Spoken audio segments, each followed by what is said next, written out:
far as statistics. Why don't you go ahead now? That would be great if you have the opportunity now. I know you said you were driving. Okay. If you need to stop first, or yeah, you can. Yeah, I just pulled over. Okay. And I was kind of digging around and doing some research just for the fun of it earlier this morning. Some of it is based on the Cromford report, and some of it's just independent research that I kind of did on my own, Realtor.com and ADRE and things like that. I'll share a very interesting piece of information with you guys. We all know that rent is sky high, right? Phoenix is leading the nation in rental increases. There's different figures out there, but a good rule of thumb, the way you can describe it to people is, on average, in general, in the greater Phoenix area, rent is expected to increase at least 10% per year for the next 10 years. That having been said, though, I want to share something interesting with you guys. As of last month, that's February, for the first time in a long time since we've been having this seller's market, in the sweet spot of 1,800 feet to 2,000 square feet, the median rent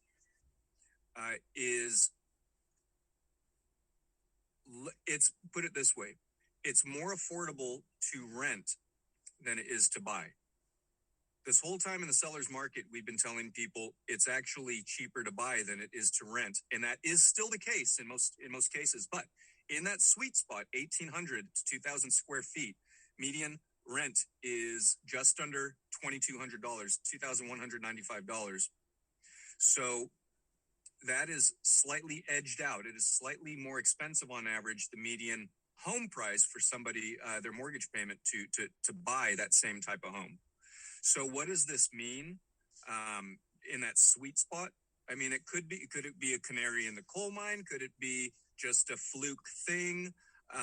It could be a warning sign to sellers that all these people that are on the fence, that are waiting and holding back on selling, they might be staying at the party a little bit too long. And now buyers are priced out. Inflation is through the roof, so people's buying power is diminishing because their dollar is worth less. Interest rates are going up. For all these reasons, this confluence of reasons, it's now more expensive to buy this type of house than it is to rent. So I would share that information with people who are on the fence about selling, and I would let them know that, this might be about the peak of the market. I'm no statistician, but I would say, you might be about as close as you can get to the peak. Don't stay too long at the party.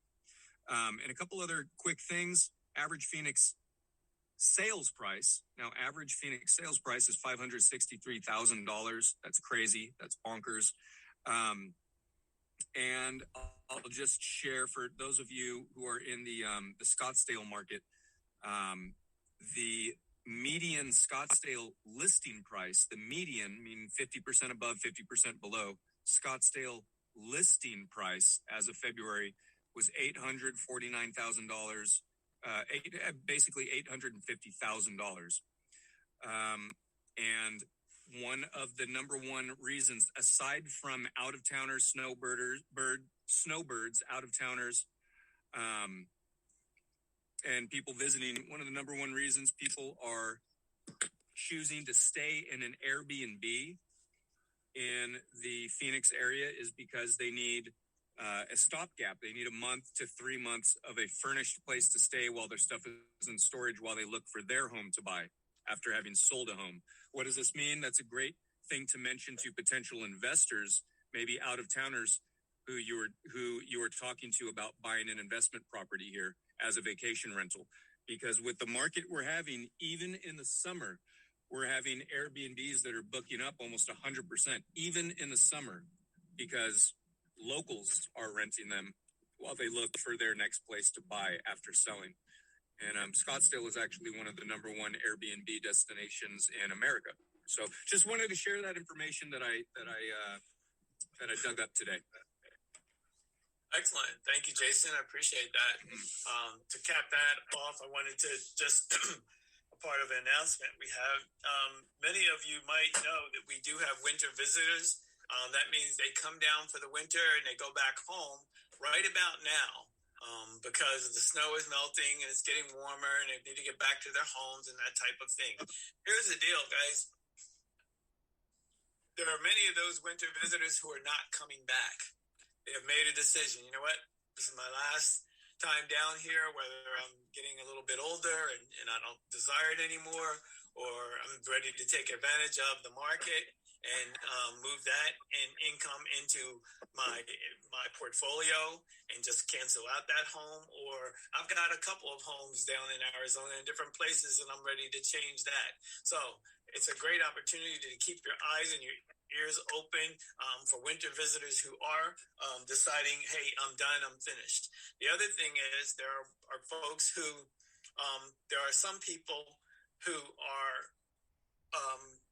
who won't sell because they don't have a place to go. This is a great opportunity, again, for those who have that equity in their home and they're like, I would love to downsize, but I don't want to, break the bank to do it.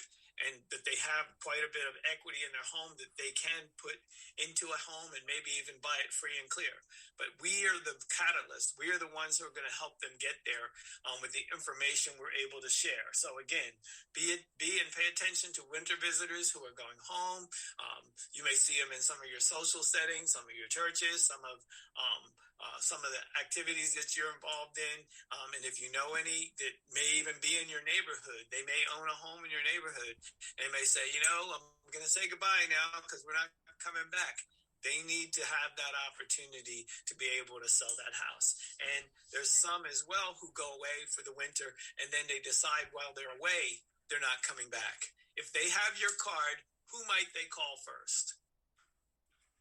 Think quickly, okay? You're the ones that they would call first. So start getting your hands into some of those winter visitors' hands as well. They may have friends who say, you know what? I have a friend and who's not coming back and they have a house here. Can you help them? That's what we're all about, guys, being in a position to help those that are around us and being able to help them, get into places that, some of them might not ever get into otherwise, and to beat those programs. I don't see Ricky Camus on board tonight, but I know Ricky's got a couple of things that he wanted to chit-chat about. First of all, he's got the Cash is King program, and even last week he announced another program he's pushing for as well. If you have the equity in your home, it may be the greatest time ever to go pull that equity out or a percentage of that equity out so you could take 20% and put down on another property. And with the rates of rental now, and Jason was talking about the sweet spot, but what he didn't mention, as well as that even under that sweet spot, those prices are still going up. So you can still get that higher rate with the 3.2, 1,500 square foot or 1,300 square foot. You can pay for that plus have some passive income coming in. So it may be a really great opportunity for you. And then you have houses that are over 2,000 square feet and they're still being purchased as well. So great opportunity, guys. Please, keep your eyes and ears open for everything. This is the time and opportunity to make that happen.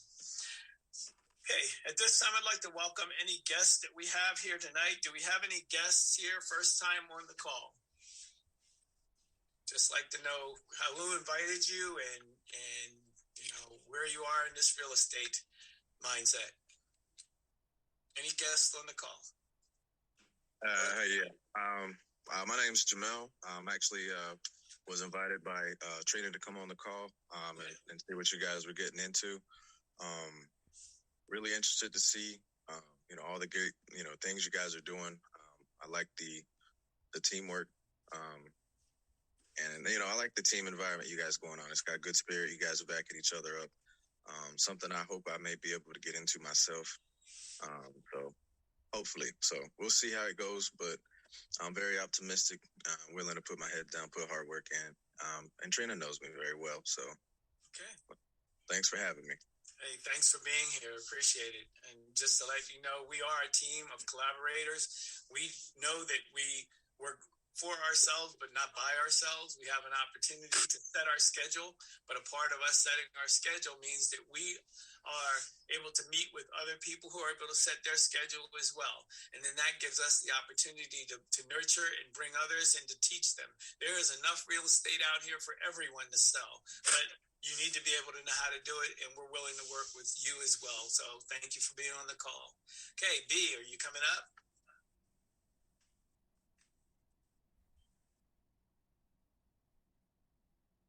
Any other guests that'd like to speak up tonight? Any other guests on the call? Somebody invited you, or you just got invited into the call? Tell me about it, and let us know your name and what you're thinking about this market of real estate. Okay, well, I see some new names and maybe some bashful folks, but this is not the bashful game. This is the game where we are in this for everything we've got and make sure we're going to be moving forward. So, can I say something real quick, Kenneth? Certainly, Tyler. So I do have a guest coming with me on the 25th to the, or not the, yeah, the, is it the 25th for the cash flow? Yes. I do have someone I'm bringing over. I'm trying to recruit some more people over for our team as well that are actually serious about the real estate business. Okay. Thank you, Tyler. Appreciate it, and glad you're aboard. Thank you. I keep appreciate working it. on that. Okay, keep working on that work. You told me you were in contracts, so that's great. It's a great class to have. And guys, on that note, I do want to make sure that we're all making sure that you're getting all the CE credits that you need. That is a mandatory. If you're in that cycle of getting it, please make sure it doesn't catch up with you and that you don't lose out.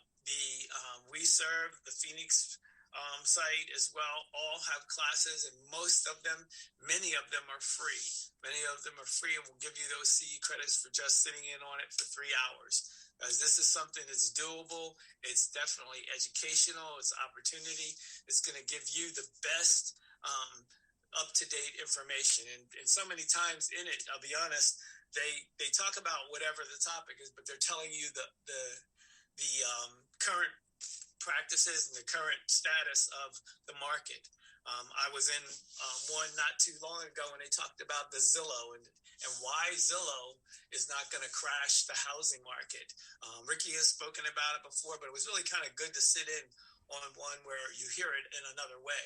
And I kind of heard it in this way, that it says that the experts in mortgages and real estate essentially say that the results that Zillow is going to crash the market is unfounded, as well as the fact that they were only a drop in the bucket of what they bought. They actually had a lot of, I think 7,000 houses or something like that they got into. But basically, with that 7,000 houses, they did not deplete the market. The market was still out there and people were still selling them. And then when they found out they couldn't monopolize like they thought they would, then basically the mortgage practices kicked in, and basically now we're in a position where we're able to move forward even without Zillow, but Zillow is trying to get rid of that inventory. So they're losing money. Unfortunately, I think I saw $432 million that they've lost on what they tried to push forward. But either way, the more you keep up with the business, the more you can speak to it, because there are some who say, even today, I heard someone saying, well, isn't the market going to crash? And I said, why would it? And they couldn't give me an answer. They're just listening to the rumors on the outside. And you are the ones who have to bring the facts. You have to bring the information that's going to help them make the concrete decision that, hey, this is a good thing and this is something that they can be a part of. And whether that's passive income or whether that's an investment or a vest and hold, land, whatever it is, this is a great market to do it. So with that note, I'm going to turn this piece back to our team leader. Let's welcome our team leader, Charles Richardson. Charles, bring it on. Okay, team. Can you guys see me? Kenneth, can you see me good? Yep, I can see the you. board? All right, good. Okay, guys. So I've been. Turn your phone up a little bit. It will give us more of the board. There you go. That's perfect. Okay. All right, guys. So today I'm going to share with you guys something that I'm doing